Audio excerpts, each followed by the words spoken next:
ואנחנו מסיימים את סדרת התגובות עם האחרונה ומאוד חביבה, פרופסור אנה ספרד, פרופסור אמריטה אנה ספרד, שהיא אחת החוקרות המובילות, ודאי בישראל, אבל גם בעולם, בכל התחום הזה של הקשר בין איך אנחנו מדברים על המציאות, ואיך אנחנו חושבים עליו, ואיך אנחנו לומדים עליו. תודה רבה, אנה.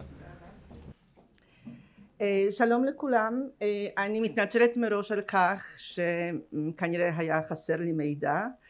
אני הנחתי כמובן מילה שאני אדבר אנגלית בשל העובדה שהמושב הזה מוקדש בעצם בראש ובראשונה להרצאתה של לני הורן, אז אני אמשיך באנגלית, אתם לא תבחינו בהבדל גדול כי יש לי מבטא זר גם בעברית וגם באנגלית. So where we are talking about the VFF, video formative feedback. I thought that your inspiration came from BFF, Lani. You probably were looking for something which can stay your best friend forever. I doubt it, but certainly it is a good friend. In the center, there is learning. Teachers learning, nevertheless learning. And since I am my own research deals with learning, students learning, but learning nevertheless, I think this is the reason why I'm here. Also, I have much experience with teaching future teachers in the university, so definitely not in the place where the action is going to take place later. Now, VFF in the context. What is the problem? And I'm taking here from the little booklet you all got and from the review which is included in this booklet, review of methods and what we know about teacher development from research and from experience. And it says, effectiveness of teachers' professional development. About it, it says, first of all, teachers invest many hours into their professional development. The question is which of the ways in which teachers learn is effective, and it is difficult to give a research-based, valid, and reliable answer. And I am focusing on this last sentence. So some conclusions from empirical research, from watching what is going on, seem common to all the research studies. And these are, first of all, the didactic model is ineffective. Didactic model is one in which we or anybody else is practically telling teachers what to do in a situation quite different than the one they actually meet in school. On the other hand, professional community model seems more effective. Professional community model is the one we have been talking about in this session. That is one where teachers work together. They may be working together in school or out of school, but they are working together. So with VFF, we are here within this professional community model. The important point about this method is that it is happening in the workplace. So we are here, and Lani was invited here in order for us to learn from her, learn from things that she's doing, like VFF. And now I want to ask how much and whether it's now about our learning, people who are sitting here, how much can we learn from here? And I say a lot. I definitely learned a lot from first looking at the PowerPoint and then listening to Lani. It's amazing, by the way, how much more is being learned when you hear these things put into context.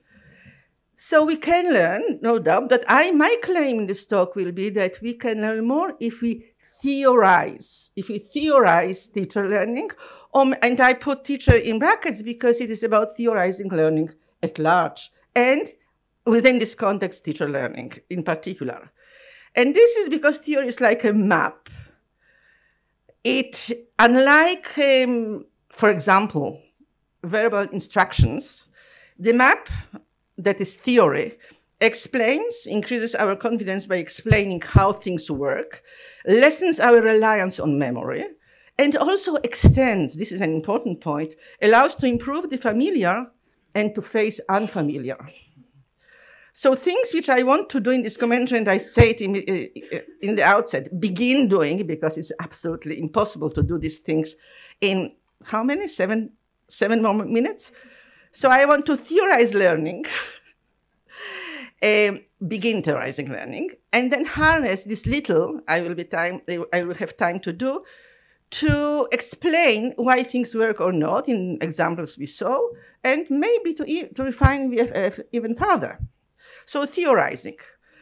The teacher's basic need, anybody who had to do with teachers to be, or teachers who are actually teachers, knows that their main concern, their main wish, their main desire is to know what to do, when, what to do. You can talk to them about many things, but in the end, the question is, so what am I going to do tomorrow morning, right?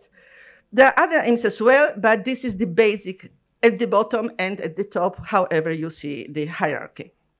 So what is it that renders the teacher able to make on-the-spot decision in the classroom? This is experience. This is not a deep reflection in the place, thinking, recalling theories, and then making a decision. No, it is experience. You must act quickly. You have 30 short people in front of you. You have to decide quickly.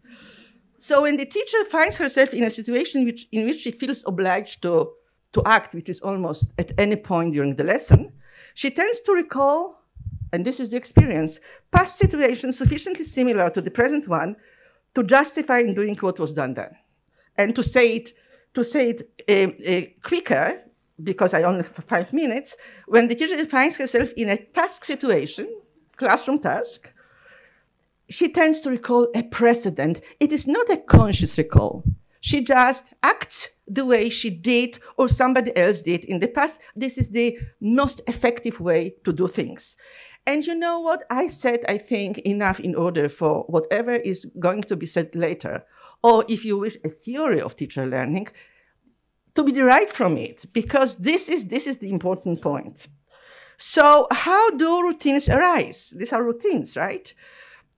All we do in a competent ways involves replications of one's own or somebody else's past actions, and there are other ways of choosing what to do, but when you have to make on-the-spot decision, your past experience speaks louder than anything else.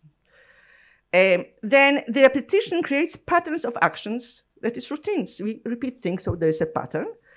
And if so, learning can be defined, it is one way of looking at learning, any learning, by the way, as a process of routinization. And I only add a disclaimer, even though I'm not going to go into it, it is not an antonym of creativity, not at all. Routines are necessary for creativity.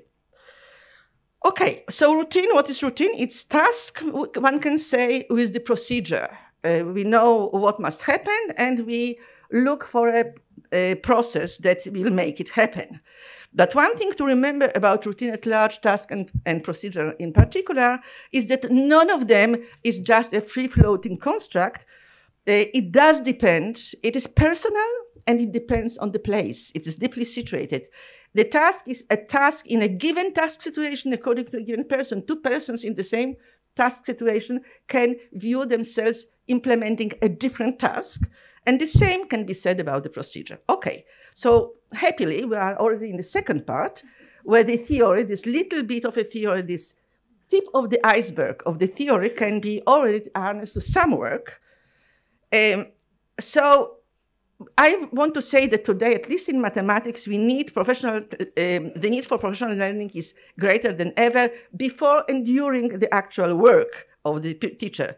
Because all routines for teaching have been taken away, have been thrown with the classroom. Examples, you are not supposed to tell anymore, you are not supposed to use IRE for those who know what these things are, those types of exchange which are the most basic, I would say, the most natural, even with little kids' ways of acting. And unprecedented task situations have been created. Enough to mention the need to arrange productive group work or to orchestrate discussion. I'm almost sure that almost nobody of those who are sitting here experienced these things as a student in school, whenever the school was. So how to learn? First case, precedents are already available somewhere. Somebody already is doing this work. And then didactic model, remember I mentioned it in the beginning. It is from talking to doing. You talk in one place and you go into another place and you start implementing. Can it be effective? How likely is, the question becomes, that the learning experience that was experienced, that the learning experience, the experience of learning, will be evoked in the classroom as a precedent. And I think that the chance is a little, not very big. Classroom task situation may not hark back to the one that was introduced by telling or even enacting a story. Imagine, this is a metaphor. Imagine that somebody described in words to you a photograph of somebody. How likely are you to recognize this person when you see her out of any context somewhere, right? Okay, so this results in a phenomenon known as situatedness of learning. This is one of kinds of situatedness. Problem two, even if one does recruit a precedent from the learned repertoire, the description of the task situation may not be thick enough. Thick, I'm using here the expression of Clifford Geertz, the anthropologist. It means that from the description, you cannot feel and understand what those who are the heroes of the original story felt, thought, and wanted. So it is not thick enough. And this is why, and one of the reasons why, Lani complained that ideas do not travel well when they are being conveyed in this way. So didactic model unlikely to work, workplace conversation, it was in the first part of Lani's talk. It was still talking to doing, but this time in workplace. And I would say that the chance is greater. I'm going through this very quickly, even though there were some reservations. Case two, precedents unavailable or not good enough. Nobody did it before, or I am doing, but it is not good enough. So here comes VFF, which is not just talking to doing, but it is from doing to talking to doing, from doing to talking to doing. And it is doing, in both cases, in the same place. So you put the obvious, I can't read it, you put the obvious precedents.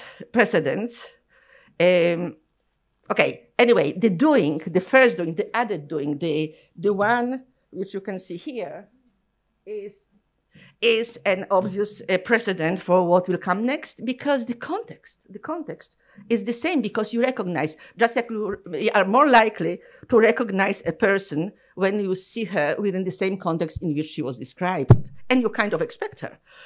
So the chance of application are greater, the risk of distortion smaller, and this is the summary, but I cannot finish without saying, adding my 2 cents, I suppose, not agoras, right? My 2 cents to what was said already about VFF. So we are here, and I would like to say there are different kinds of talking in the middle. In the middle, this is important, in the middle, still in the middle. And one of the kinds is just putting a little bit of theory there. Theory of what? For example, theory of student learning. Math teachers' learning will be more effective if the talking include theory of learning. I admit I am not impartial here. My life was spent, unlike Lani's, on studying students' learning. And the only justification for my spending these 35 years this kind of research was that somebody, teachers, will want to use it. So you don't have to always rely only on your do-it-yourself insights about students' misconceptions. By the way, if you read this literature about student learning, you also today tend not to speak in terms of misconceptions for many different reasons. Theory explains, theory extends. This is where theory can come. And I am skipping what I wanted to say about the specific example that Lani brought, but I will say this in the end. So whatever learning is sought after, whether it is the students or whether it is the teacher's learning, theories of learning should constitute our traveler's roadmap. Thank you.